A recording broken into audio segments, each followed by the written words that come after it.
Welcome to Working Dragon Mystic. I'm Drake. Today I'd like to give a quick primer and explanation to Mabon, or the autumn equinox. What it is, some of the things you can do during it, how you might celebrate it if you so choose to. A lot of these Sabbats and holidays, they're a lot of fun to celebrate. They also have a lot to do with magic and how energy is constantly flowing and changing throughout the year. So I'd like to take this chance and do a quick primer on this particular holiday as it is coming up. Okay, now Mabon is often referred to as the witches' Thanksgiving, and in fact a lot of America's traditions for Thanksgiving actually come from this particular holiday if you dive in and do your research. It is a harvest festival, so many of the things that are served during this time has to do with that first harvest. Now the big one for magic, and this is really where my focus tends to go, is Mabon, being the autumn equinox, is a point in the year where both night and day are in perfect balance. So this also goes further because all things come into balance at the autumn equinox, whether it be night, day, light, dark energies, good, evil. It doesn't matter. Whatever you can divide up into polar opposites, this is the point where they are going to be at absolute balance. If you're a Fae practitioner, both the summer and the winter courts, this is the point where they are again in balance. Now, some of the activities that I've seen at different celebrations for Mabon, just off the top of my head, are cider pressing. Feasting is always a popular one at almost any of the Sabbats. Dancing. Now, one of the more interesting points of Mabon that I like, a lot of people don't seem to relate Mabon to. This is a great time to honor your ancestors and honor the dead. In Ireland, it is a key point during this festival. So this is a good time to begin honoring your ancestors and those who have passed on. And the idea behind this is if you start honoring them now, you're building up a much better relationship so that come Samhain or Samhain, they're going to be a lot more friendly to you. Mabon, many of the foods that are served around Mabon do deal with this particular harvest. So you'll see a lot of wines, particularly blackberry wines, because this is when the major blackberry harvest was in many cultures. This is also the harvest where they bring in a lot of nuts, so nuts also play very prominently into this harvest, as do apples. This is also a time when apples are really being harvested and made into ciders and even canned. You will also see a lot of ales and beers that are traditionally brewed for this time of year. Oktoberfest itself is actually has roots and correlations with Mabon, so you can also look to that. Now for me, in my house, we love blackberries, so we do a lot of blackberry pies, we do blackberry meads. We love apples, so apple ciders, apple pie, apple streusel. These are things that we love to have around this time of year. Now one point that I will point out is the Norse actually probably pursued this a little differently than everyone else, because though they did see it as a time to say thanks to the ancestors, they also saw it as a time of prayer and fasting, because they actually marked this as kind of, for them it was similar to the end of the year, therefore it was the end of this year's line of fate. So they would tend to prayer and fast in order to make ready themselves for the next coming year. Some would say even ask forgiveness for their failures or where they fell short that year.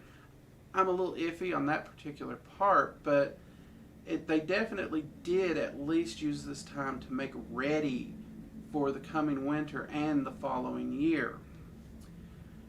And this is one of the things that I personally do in my practice. Again, because balance is important to me. So the equinoxes, I really love to work with the energies at that time because they're natural points of balance in the year. So a lot of my magic is actually built around pulling that balance in, harnessing it, balancing my life, and seeing to it that that progresses through to the next equinox. And I have, on occasion, put in a period of fasting and meditation where I would seek guidance and advice from the entities I work with. So in that aspect, I do very much gravitate toward the kind of the Norse mythology on this, though I don't know if balance was so much on their side of it. But for me, all my workings and everything, it really digs into that focus, that light and that dark. Where did I excel? Where did I really do well this particular half of the year? Where did I fall short? Where can I improve?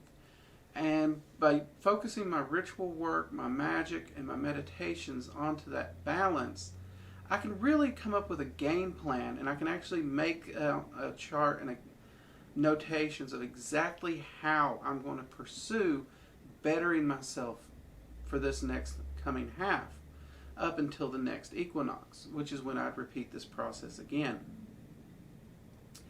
I may actually go and do a video at some point on just exactly how I do this process. If that's something you're interested in, leave a comment below. Now, another big thing that Mabon was, it was preparing for the winter. And we take this for granted a lot in modern culture because we can just run to the store, grab what we need, and get home. We have shelter, we have electric heating, gas heating. We are very comfortable in the winter. However, this was a time when the harvest wasn't just bringing in food, it was actually preparing for the winter, preparing for that time where we couldn't get out, we couldn't do as much, and a lot of times they were stuck in the house. And I actually like to take Mabon and Samhain, and I like to do that myself. So I take a look at my research and the stuff I've been working on, and I try to really look at what can I do inside without having to worry about getting out into nature. And I prioritize all those things. I also look at hobbies. So if there's any books or any reading I've been wanting to catch up on, I make sure all those are actually listed out, because this is the time of year when I get most of my reading done, whether it be for research or even just for fun. In fact, I tend to do a lot more reading for fun in the winter because, again, I can't get out and do things as much as I'd like. So I try to make sure all those indoor activities are ready to go when I need them. Now, that said, I do also, however, focus on what do I need supply-wise for the winter. Now, where I live, snowstorms and everything can be a problem. Not so much where I live currently, but growing up, I mean, we measured our winters by the first ice storm, and it was common for us to go without power for 1 to 3 weeks. So with that in mind, I always make sure as the seasons are progressing, I'm prepared for whatever season it is where I'm at. As many of you know, Hurricane Dorian just came through. That actually did affect us, and because of that, you know, we always make sure that we have the supplies for hurricane-like events and any kind of inclement weather that we might have. So if power goes out for winter, we want to make sure we have ways that we can keep the house heated. We want to make sure that we have food.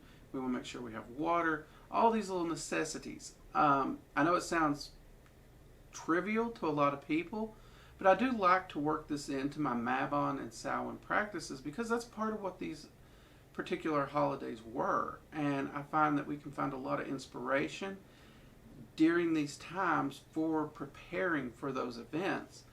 I also enjoy it as a great time to work on skills, bushcraft style skills, building fires, all those little skills that a lot of people just don't have them. You put most people out in the woods, and unless they have all the camping gear from Cabela's or Walmart, they don't know. They're really not outfitted and capable of surviving a few nights in the woods on their own. So I actually like to take and work on these particular skills a lot more than I would normally at this time of year. Um, and whenever I can, I even offer to teach these skills to students in my community that are interested in learning these types of skills, whether it be archery, fire building, shelter building, all your little bushcraft style skills. Now, when you are setting up your decorations and everything for Mabon, traditionally people say go with yellows and oranges and browns, your traditional autumn colors. And that's a great way to go. That's nice and simple and easy. However, what I was taught when I was originally learning was to go outside and look around. What are the colors this time of year in where you live? And the reasoning I was told was that this actually helps you connect to your environment. So if you're in an environment where the leaves change colors quickly and you're just surrounded by autumn colors, or you know shortly after Mabon that they're going to change, the autumn colors are absolutely perfect. But what if you live in, I don't know, Hawaii? Everything's green and beach color. Well, I know a practitioner in Hawaii, and they actually continue to use the colors that are on the island year round. They don't shift it to autumn just because it's autumn on a calendar, because they want to keep in tune to the environment around them. And I do a lot of traveling, so I've gotten a few chances to test this.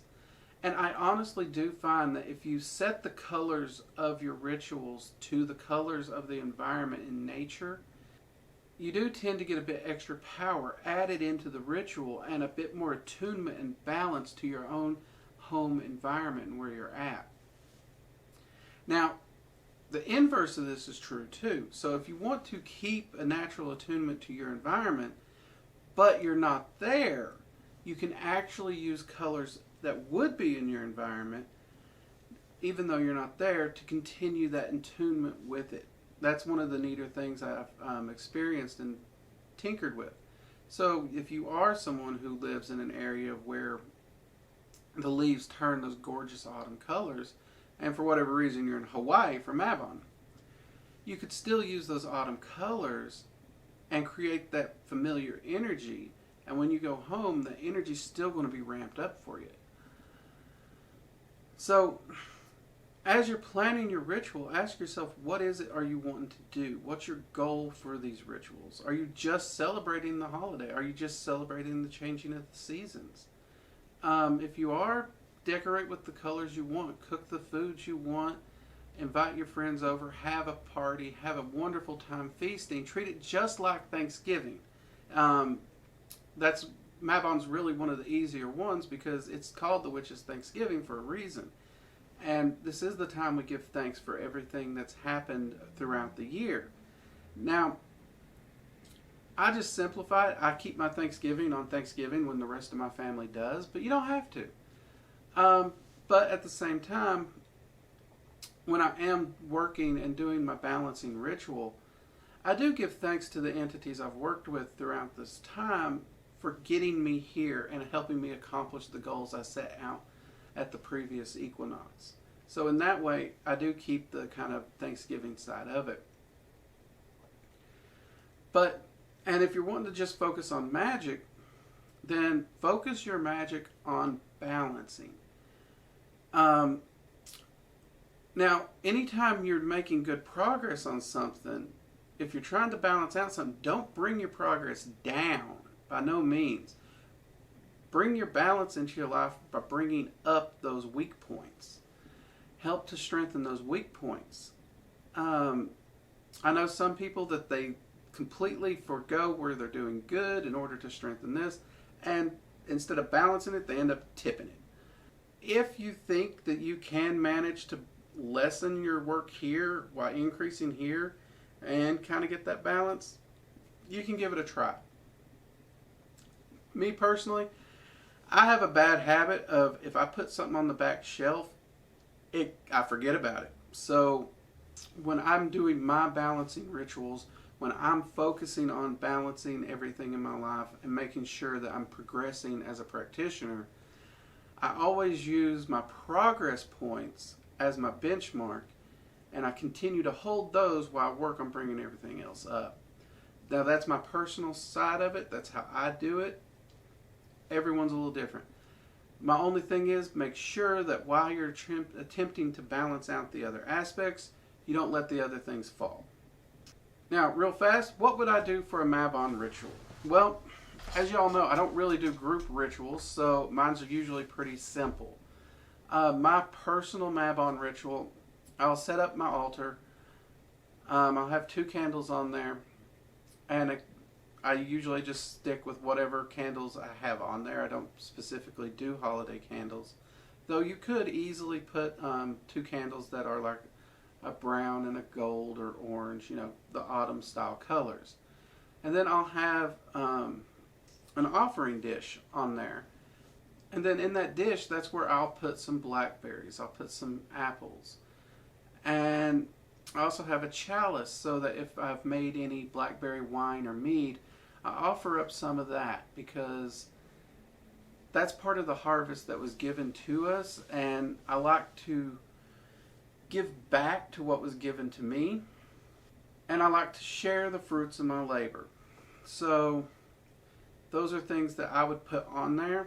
Now when we cook our big dinner, I don't usually make sure that something out of everything that we have goes on there. I know some people do. I don't. Though when we do have our feast, that's usually when I do my offering. That way the feast is kind of being shared amongst my family and all the entities that I've worked with. Now, this is just a quick, rough primer for Mabon, just to give you some ideals, to get you brainstorming, because I don't want to give you a do this, this, this, this, and this. I want to get you brainstorming so you can design what your Mabon will be for your practice and your path. Far too often, I think people get caught up in how do I do it? And then they look for that step-by-step thing, and they go through the steps, and more often than not, it doesn't feel right. There's something, it feels a little empty and hollow. And part of this is I want you to have the information of some concepts of what this is, so you can start building your own personal practice for you and what you do at Mabon, if anything. And you can really make it your own. Whether you celebrate by yourself or with your family, you all can really get together and you can make this your own and truly celebrate it.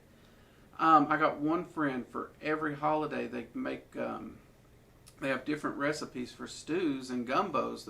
That's what they'll do. So they have a Mabon stew that they make. It's whatever you want to do.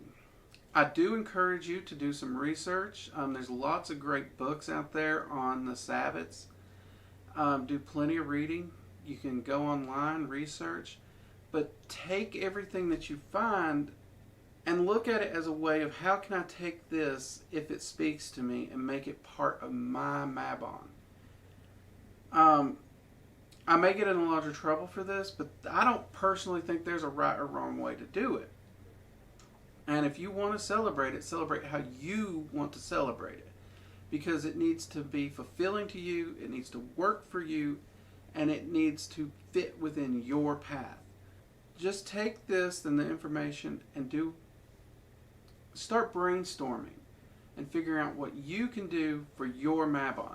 And this year I would challenge you to just do one quick ritual, light your candles, thank the entities you work with, make a simple food and beverage offering, and call it a day. That's as simple as your ritual has to be. And for yourself and your family, whether you practice your solo or with a family, take the time. Fix you a little something to eat. Try and theme it within the foods of the season. And just sit back and actually enjoy it. Don't rush through the meal, just sit down and enjoy it. Watch you some TV. If you're with friends and family, take the time, talk, laugh, even share what you're thankful for if you want to. But most importantly of all, take it and make it your own and enjoy the season. Happy Mabon. I'm Drake, and this has been Working Dragon Mystic. I'll see you next time. Bye-bye.